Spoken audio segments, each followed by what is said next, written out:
رسول بخش رئیس صاحب، آپ کی نظر میں روایتی اور ڈیجیٹل میڈیا کے ذریعے قومی بیانیہ تشکیل دینے کی ضرورت کیوں محسوس کی جا رہی ہے؟ دیکھیں، بات یہ ہے کہ جو روایتی میڈیا ہے دنیا میں اس کے جو ناظرین ہیں، سامعین ہیں، کم سے کم ہوتے چلے جا رہے ہیں۔ اب لوگ پاکستان ہو یا دنیا کا کوئی اور ملک ہو، وہ سوشل میڈیا کے مختلف پلیٹ فارمز پر نظر رکھتے ہیں۔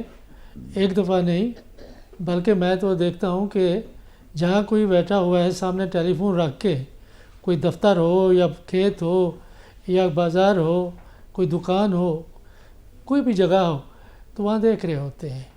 تو اس کی جو ریچ ہے وہ عام آدمی تک ہے۔ جو ہم ٹیلی ویژن ہے، ریڈیو ہے، وہ اس طریقے سے نہیں دیکھے جا سکتے جب ان کی مناپلی تھی کسی زمانے میں، کہ ڈرامے بھی دیکھتے تھے، کمرشل بھی ان پہ چلتے تھے اور حکومت کی خبریں بھی آتی تھیں۔ تو سوشل میڈیا کی اہمیت کو تو نظر انداز نہیں کر سکتے۔ دوسری بات یہ ہے کہ سوشل میڈیا ایسی چیز ہے کہ جہاں پہ ہر آدمی صحافی بنا ہوا ہے، ہر آدمی دانشور بن سکتا ہے اور بنا ہوا ہے، ہر آدمی واعظ بھی بنا ہوا ہے، ہر آدمی ایک مذہبی اسکالر بھی بنا ہوا ہے۔ تو ہر آدمی اپنی بات کر رہا ہے۔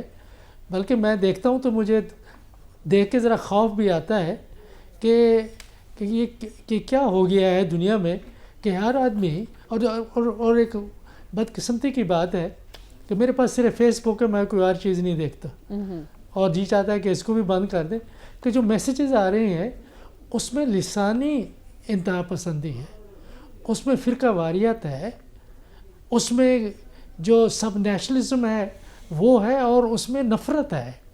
کہ ایک تو ہوتا ہے نا کہ آپ قومیت پرستی، کہ آپ جو کچھ ہے اس کے ہونے پہ آپ فخر کریں، اپنی ثقافت، اپنی زبان کی بات کریں۔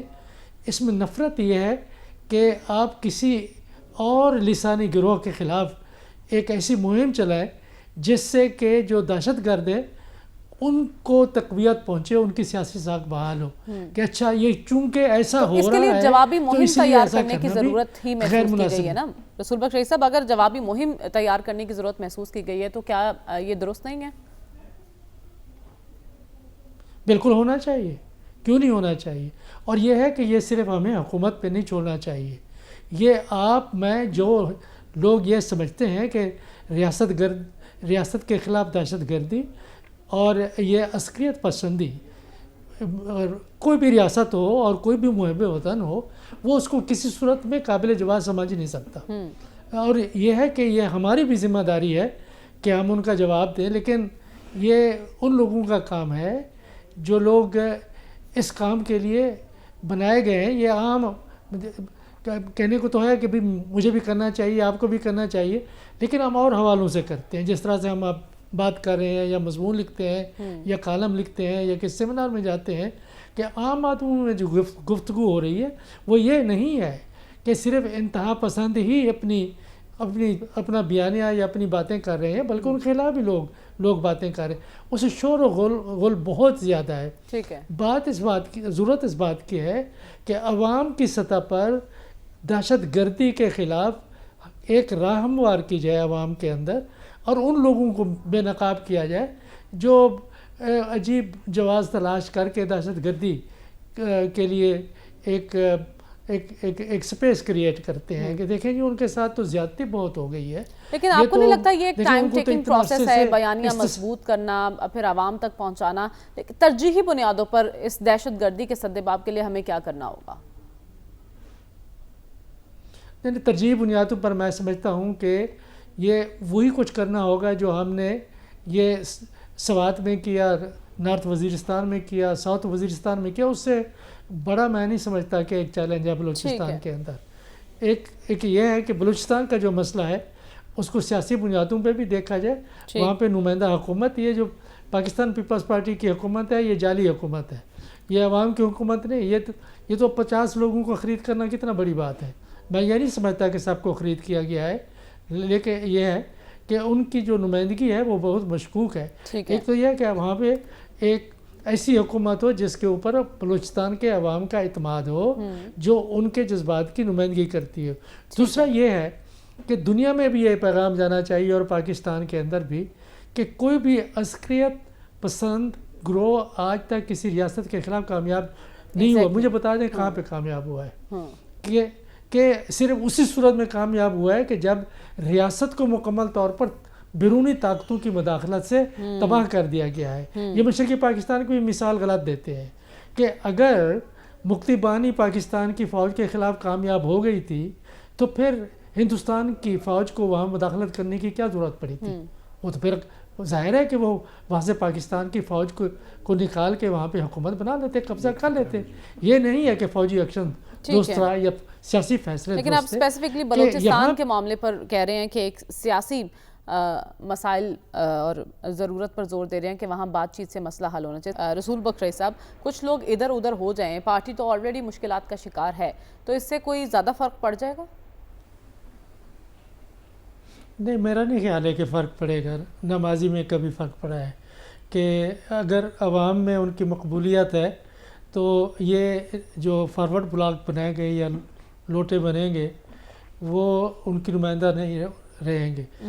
وہ اپنی اہمیت عوام میں کم از کم کھو جائیں گے. اور عوام میں ایک بات ذہن میں رکھیں کہ پیپلز پارٹی کی بھی مثال ہے, نون لیگ کی بھی مثال ہمارے دوستوں نے دی ہے کہ اس میں پھر جو لوگ پارٹی کو چھوڑ کے گئے اور اعلیٰ کار بنے تو ان کی کوئی اہمیت نہیں رہی تھی. ان کی کوئی اس سے زیادہ کہ وہ کل پرزے بن گئے اور انہوں نے کچھ مفاد اپنے لیے حاصل کر لیے, لیکن پارٹی ان لوگوں کے پاس رہی جو اس کے اصلی وارث تھے. اس وقت میں سمجھتا ہوں کہ پارٹی بانی کے پاس ہے, اس کے پاس رہے گی. اور کوئی بھی اگر آ کے باہر اعلان کرے کہ جی میں اب تحریک انصاف کا نمائندہ ہوں, وہ صرف بیان بازی کی حد تک ہوگا. تو لیڈرشپ جب تک زندہ ہے, قائم ہے اور اپنی پاؤں پہ کھڑی ہے اور عوام اس کے ساتھ ہے, تو یہ فارورڈ بلاک اس کا کچھ نہیں بگاڑ سکتے.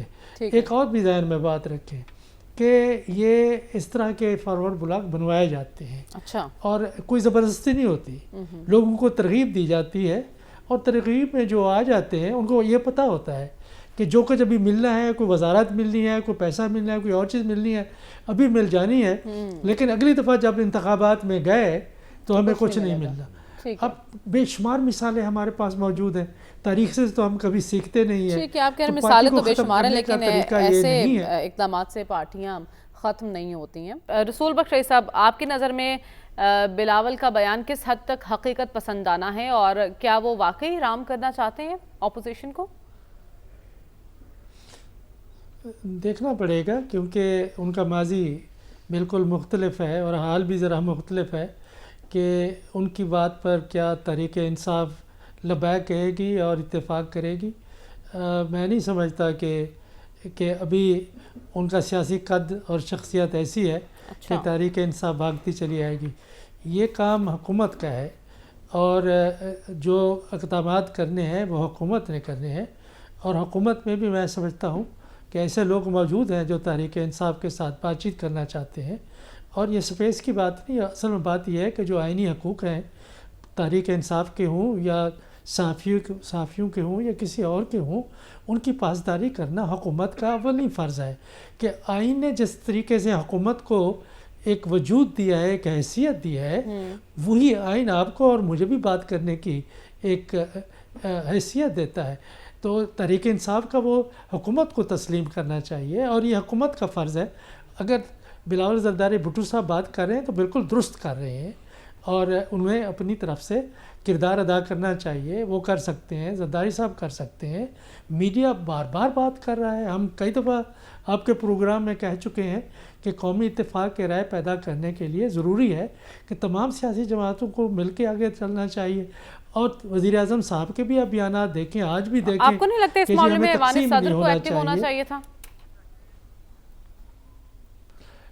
میرا خیال یہ ہے کہ ایک آصف علی زرداری صاحب ہیں, ایک صدر پاکستان ہے. آصف علی زرداری صاحب ایک شخصیت ہیں, ایک تاریخ ہے, ان کا ایک اپنا کردار ہے, ایک شناخت ہے. لیکن جو ایک کلیدی آئینی عہدہ ہے وہ استعمال کرنا چاہیے.